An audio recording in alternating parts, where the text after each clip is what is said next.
summing it all up, we need a different lens, right? We need a lens where actually we appreciate the fact that there are these two critical changes needed.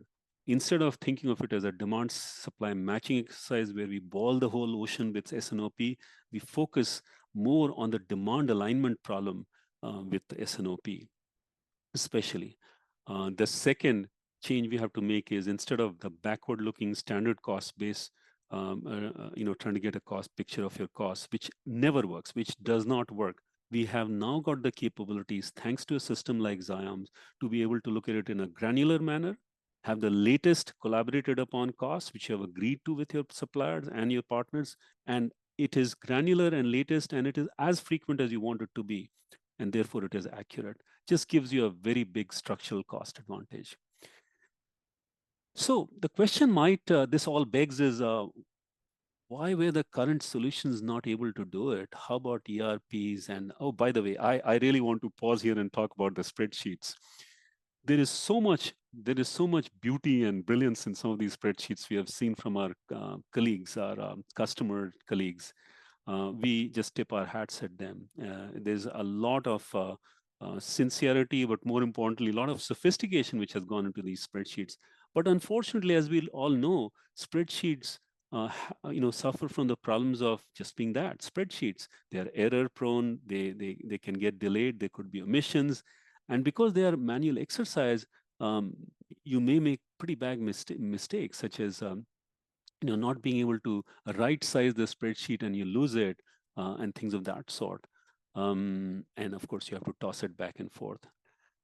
So the other challenge is people may question, what about ERP? And this is where I wanted to say that, alas, ERP is not going to be the answer. And the simple fact is this: the ERP systems were all they were all systems of accounts. They were all transaction-based system. You give them data, they will do a fabulous job of putting the data back at you.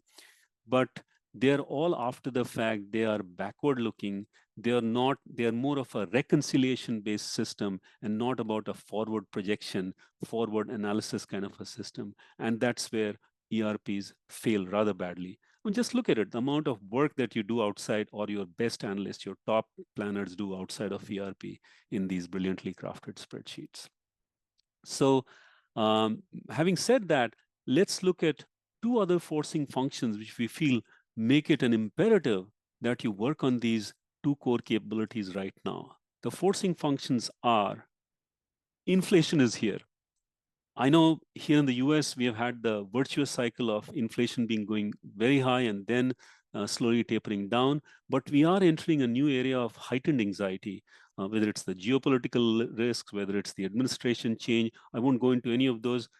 Anyone who thinks that the inflation battle is fought and won or will be soon won is obviously kidding themselves. The expectations for inflation are as high as they can be, as high they are from 9 months ago. There was a period of relative uh, calm, but the expectations of inflation are anything but calm. In these kind of inflationary environment, you have to double down on your capabilities to make sure that your cost picture is accurate. It is as scientific and as nuanced as it can be.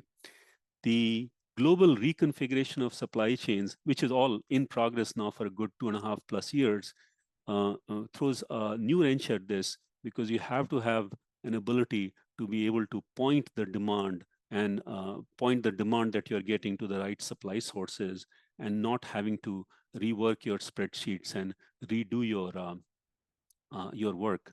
So with this global supply chain reconfiguration happening, your costs would also be different. Your partners could be different. The factories you're using could be different. Hence, all the more need for you to stay aligned on a demand and aligned on cost.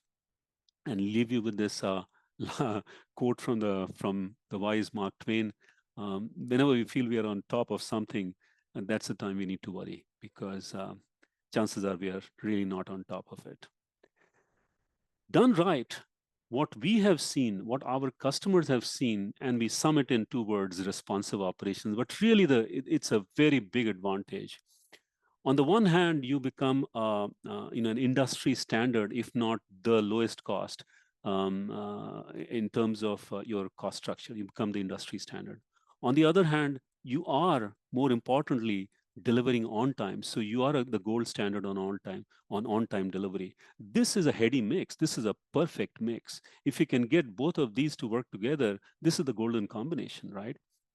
And with by focusing in on these two core capabilities, you can get there, or you can get a lot closer to that than where you are at. So um, if you do that right, if you do that quarter over quarter, if you do that year over year, all of a sudden these challenges suddenly start looking like opportunities. And you do gain the operating edge over your competitors, not just in your immediate industry or sub segment, but across industries.